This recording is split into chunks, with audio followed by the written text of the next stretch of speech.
This is the Everyday AI Show, the everyday podcast where we simplify AI and bring its power to your fingertips.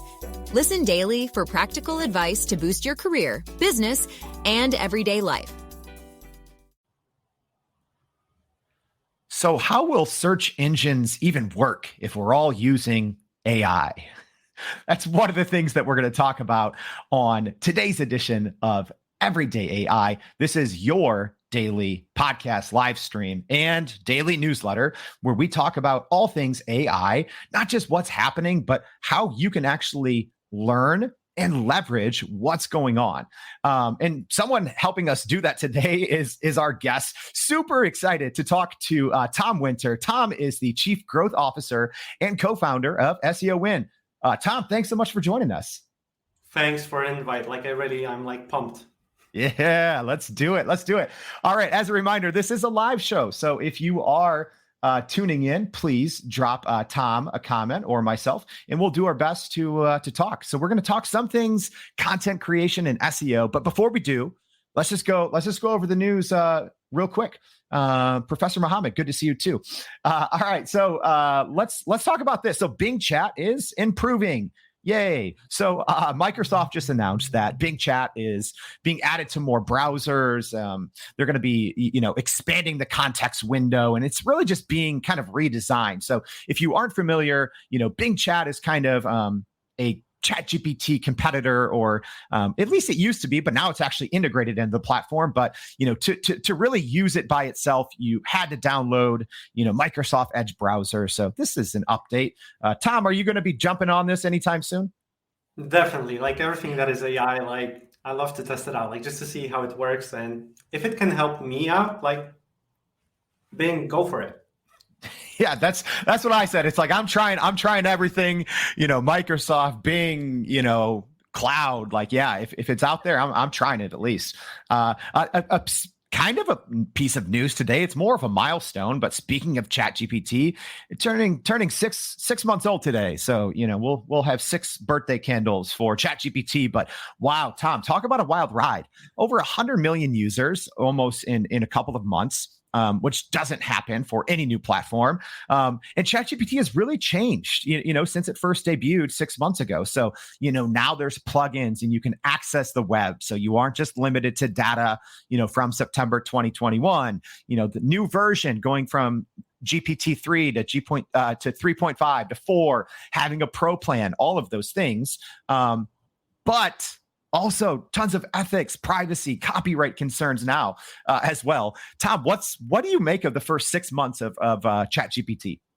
I wouldn't even talk about ChatGPT change, the world basically changed. If you asked me what my children should learn in the next 10 years, I would say go be a programmer. It makes a lot of sense. And right now, you know what? Actually, a programmer. Maybe think of something different, And I'm sure that's painful to say, given your background too, right? It's this programming and SEO thing. Let's look at it from a different lens. Exactly. So the world has changed, and we will see a lot more changes. Yeah, that's a great point. Speaking of changes, kind of a recent report, and we'll kind of use this to transition into a little bit of your background, Tom, but a Hacker Noon article, kind of contemplating what does SEO mean now that we're all using AI, right?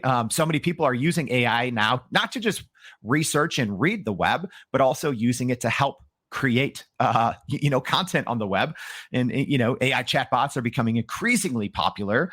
So Tom, what your take on this Hacker Noon article, real quick, what does SEO mean now if we're all using AI? Does it still mean the same thing as it used to 10 years ago? It does, but at scale. I think the velocity of the content in the last 10 years got a lot higher, but at the moment it actually sped up really badly. So there's a lot more content going out. But I would go with the definition of Google, content has to be helpful. And this is basically the SEO. So if you can design the content that is helpful, if it's based on research, and it gives the answers to the people, that's basically an SEO for me. Even though that, as I mentioned to you before the meeting, Like I'm a programmer, I can go really in depth into technical issues of SEO. In my opinion, if the content is not helpful, if you're not nailing the search intent, sorry, it can do magic, but it will not work. Yeah. So just describe real quick about SEOwind. What is the platform for, and I guess why did you and your team kind of decide to build this? So, like, I'm a serial founder. I also co-founded a tool called DevSkiller, and we are in over 100 countries. We have customers, and we used several techniques of SEO techniques to build content and drive organic traffic. And we thought, like, okay, I'm a passive founder right now there. So let's build a tool that will help me out and automate all the things that I did. So we started with a simple tool that creates briefs for humans. So we help with the whole SEO research for the briefs for humans. And at some point, like about 3-4 months ago, we've encountered, like we realized that briefing a human is no different than prompting AI. And actually, if you do the whole research and you have the whole knowledge about the search intent and everything inside, you can write articles that make sense. Most of the articles that I can see on the internet, like done with AI, they are spam. Like basically, they everybody says like, oh, they're empty, they're shallow, and I agree with you. But AI can do a lot more. I've heard like a couple of times in your podcast that somebody said garbage in, garbage out. Like, and this is exactly it. Like if you put knowledge in, this is a language model. It analyzes the knowledge that you put in. And I don't care that it's cut off like in 2021, because I'm giving it the knowledge that I needed to know, like for writing the things that I want. So having all the knowledge about briefing the human, I'm able to brief also AI, and I'm able to write articles using AI that make sense, that are really good in my opinion. Yeah. And go on. Yeah. So real quick here, Tom, I actually have, if you're tuning in live, have the SEOwind kind of website here on the screen. But just explain that because you did say garbage in, garbage out. And I think shout out MLO said that earlier this week. I've said it a couple times too, but it seems like your platform, which we have up on the screen here, AI article writing that drives traffic, right? It seems like it's not fully AI, right? It's just giving an AI outline to a human. Is that the main kind of use case for your tool, or is there also kind of a feature that just lets AI take the entire thing from top to bottom? We are able to go into God mode, like just so you enter like one keyword and like write an article of 5,000 words for you, and it will actually rank. But as I mentioned in the beginning, like we started with creating briefs for humans, and we are strong believers in something that I call cyborg method. So like humans and AI working together, not separately, not against each other. Like they're both in the process and they're able to help each other. So first you start with building a brief based on data. So you actually have access as a human to data part. And AI helps you to define the brief, and it can help actually write the whole one using all the SEO data. So like we're scraping a lot of content from Google, from other websites, just to know exactly what's the search intent. But at any point, you as a human can jump in and say like, okay, I have a special matter expert at my company. So like I want to write something from my special matter expert, or I want to add these things to the brief. And then when you have the brief ready, you just send it to AI and like create the whole thing. And on top of that, I would say, have a human, an editor that will go over that and make it like perfect. Yeah. And it's refreshing, Tom, to hear, someone like yourself. So someone with a background in technical development, SEO, to say like, hey, there's still room for humans, because I think, there's good examples, but also bad examples where people just let AI run the whole process and the whole content creation process. So, outside of maybe, using your tool, but what other suggestions do you have for people on to still keep that kind of that hybrid approach of, yes, tapping into and leveraging AI, but still working with a human just in the whole content creation process? How do you, how can we better do that? Yeah, I have a hypothesis that every copywriter has to become an editor that manages a team of AI writers. And like, if you don't jump on board, like, unfortunately, there will be like in the future problems, because even if people say like AI can't write, like because it's too shallow, like it's all about the content that you can put in, like the knowledge that you can put in. It's much faster in analyzing things. And that's why like you have to become an architect of like a SEO strategy, defining where AI should go and help on top of what AI does, like give this additional value, this cherry on the top that you as a human can give, and AI doesn't have the experience. So I would work on that. How do you think, and I'm sure other people have seen this, but, I've seen kind of memes on the internet where it says like, hey, content creation is just, AI telling us what to write. And then also in the back end, people are using AI then to summarize long articles. Just in general, how do you see content, not just content creation, but even content consumption changing now that it's so easy? You kind of mentioned, the God mode of your platform that can spit out a, high quality 1,000+ word article. But how do you just see the content creation and consumption changing in the future with more and more AI? It's hard to say. Like, I think the authority like will be really important. So like as a person, that's why like this cyborg method where you have control over it and you actually add value on the top, like it will be a huge ranking factor from the perspective of Google. But still, like there will be like AI is a new pen. It's basically if you don't want to say like, oh, I like my square wheels, like I will not use the round ones. Like unfortunately, you have to jump on this board, like because like just saying like we're better, humans are better, like it unfortunately it will not work out. Like sorry, like it's something that can help you, like amplify your skills, make you like give you superpowers, but yeah, use it. Yeah. Probably something, and we talked about this before the show, Tom. I'm an SEO geek, right? So I understand the importance of it, but maybe for someone not as familiar with, hey, why do I need to be creating new content? Why do I really need to care about SEO? So let's just say, it's a small business owner or an entrepreneur. Why is content creation so important? Maybe now even more than ever. Basically, it can give you organic traffic, and organic traffic is basically leads. If you want to combine like paid ads and organic, like organic is the same kind of traffic, but like you don't pay for that. So like I would go with both of them, and you can just reduce the costs of having new leads, like in getting new leads. And this is like what I would do. Like, and yeah, that's basically it. Yeah. Probably something other people are thinking, if they're looking at SEOwind, and they're like, wait, isn't this kind of what ChatGPT does? Kind of what's the difference or maybe the benefit of using a platform like yours versus just when people say, hey, ChatGPT, write me a 1,000-word article about this. What's the difference? And will not just content creators know the difference, but will the people consuming the content know as well? So actually, you know what? I've created a PDF how you can actually write the whole articles that make sense using ChatGPT without using our tool. Like I'm happy to share it like for free without like any, it's not gated. So like grab it and like see how you can do it. But if you will see like how much research you have to do inside, so how much scraping of data we're doing, like this is actually the piece that helps you out, because we're like when we're writing prompts, to give you an example, when to write a 3,000 word article, we're using 7,000 words in the prompt. Like if you would make me write a 7,000 word prompt or a new article that's 3K words, I would choose writing the article. Like, to be honest, like I'm not doing that.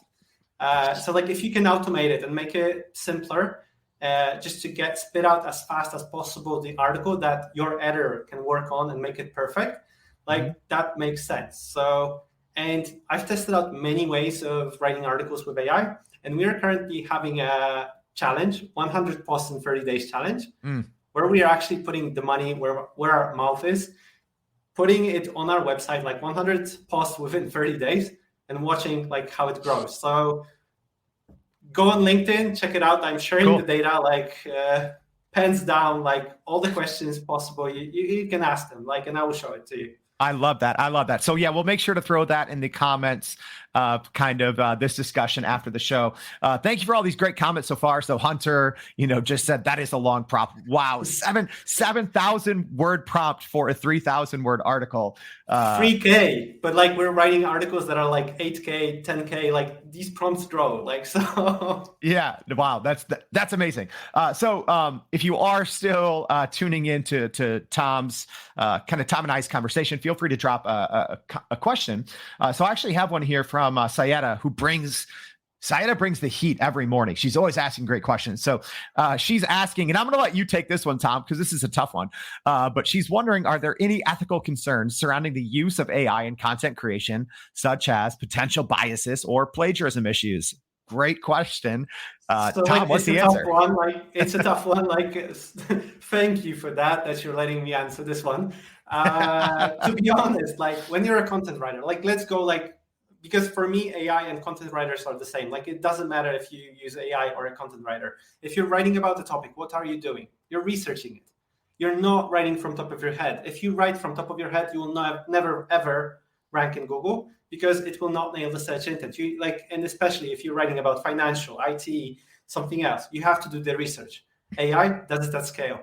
So is this actually a plagiarism issue? If you're doing the same thing as a content writer, if you did it manually, I can't answer that, but basically this is exactly the same thing that we did for last 10 years, but at scale right now. Yeah, that's a good point. Handled that one well, better than I would have. So Hunter Hunter with a comment here. So let's talk about this because I think this is important as well. So Hunter saying, I like the idea of writing articles with AI assistance, use it to help create documents for work, some side job things, but fact checking, double checking all the, right. So Tom, talk a little bit about that, kind of finding that balance between using AI in your content creation process, but also not just taking everything as, written in stone, right? At the moment where you wouldn't have to fact check, double check, shorten the sentences or rewrite a couple of things, you're not needed, right? So basically, in my opinion, it's worth to do it. For me, when I want to write a good article, it takes me about 1.5 hours from starting point, with AI writing it about 20 minutes, and then fact checking and doing all the stuff and also adding visuals and so on. I've tried Midjourney, but it's not good with time. I would say just creating new images in Midjourney just takes me too much time. But you do have to do it.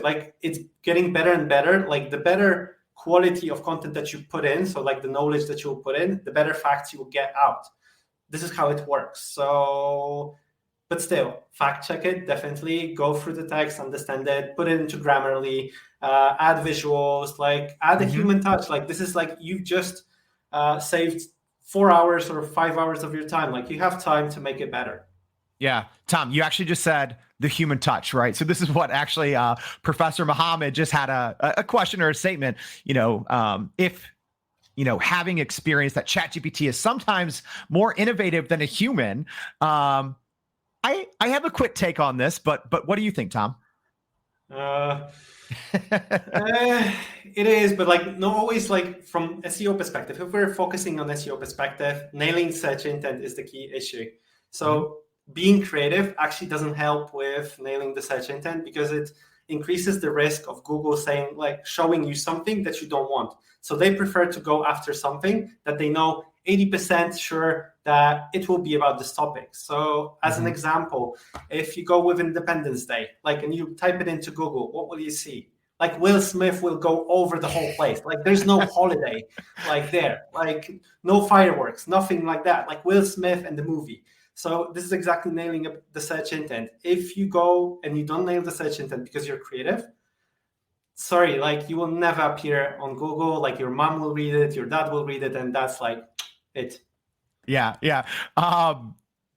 Without going into it, so Professor Mohammed, we've talked before, but I will say this: can ChatGPT or other platforms create content as innovative or as creative as a human? Out of the box, no. For 99% of users, absolutely not. But if you spend time giving it the right background, it can be comparative to an average content writer. But kind of like what Tom said, you have to spend almost as much time with the prompting, with the direction, and making sure that whatever platform you're using has access to up-to-date and accurate information. And kind of like what Ryan said, he's kind of going to my PPP, which we can talk about another time. We'll make sure to link this in the newsletter. But yeah, making sure that you prime, prompt, and polish correctly. So real quick, as we're kind of winding down here, Tom, I want to give you the opportunity to maybe help some of our audience. So it could be about using your tool, or it might not be. But what is kind of, through your experience of not just using AI, but obviously building a product around it as well, what is one takeaway that you have that can help the everyday person really just use all of this new technology? What's that one piece of advice that you would have for someone to actually use this? It's like, stop making excuses. I would say, like, no, it's not about my product, because like everybody that I meet have so many excuses. Like, I can't do this because I don't have time. I have kids. I have something. I have 2 kids. Like, I have 2 companies that I'm working in. Like, you have to spend time and actually try it. Go to do things manually. I love to do things like as HAS, not SaaS, but HAS, human as a service, because it proves me that my idea works. Like, do a POC that you spend 1 day on. Try it out, verify if you can actually achieve. Like, stop thinking about things, try to achieve what you want, like the end result, using human as a service, and stop making excuses. That's great, because I do think you see all these new announcements and all these new products coming out, and it can be overwhelming. So Tom, that's great advice. Just go do it. No more excuses. Just jump in, right? Yeah, exactly. Try it out. Yes, just do it. just do it. We're gonna borrow from Nike. Just do it. So thank you, Tom, for coming on the show. We're gonna have more resources in the newsletter, some things that Tom referenced, and hopefully you can share some of those resources with us as well in the comments too. So, Tom, thank you so much for coming on the show. It's been amazing to get your input on AI and content creation. Thanks a lot, Jordan. And thank you all. All right. So real quick, as we wrap up, please remember, go to youreverydayai.com, sign up for that newsletter. We're going to be sharing, more about some of these things, SEOwind, and some of the other things that Tom talked about. But also, it is the last day of our ChatGPT giveaway. So we're giving away 2 year-long subscriptions to ChatGPT Plus, the premium service. So make sure that you sign up today and enter the contest. It takes 30 seconds. So hopefully we will see you back tomorrow on Everyday AI and every day after that. So thank you. Awesome. Thank you all. And that's a wrap for today's edition of Everyday AI. Thanks for joining us. If you enjoyed this episode, please subscribe and leave us a rating. It helps keep us going. For a little more AI magic, visit youreverydayai.com and sign up to our daily newsletter so you don't get left behind. Go break some barriers, and we'll see you next time.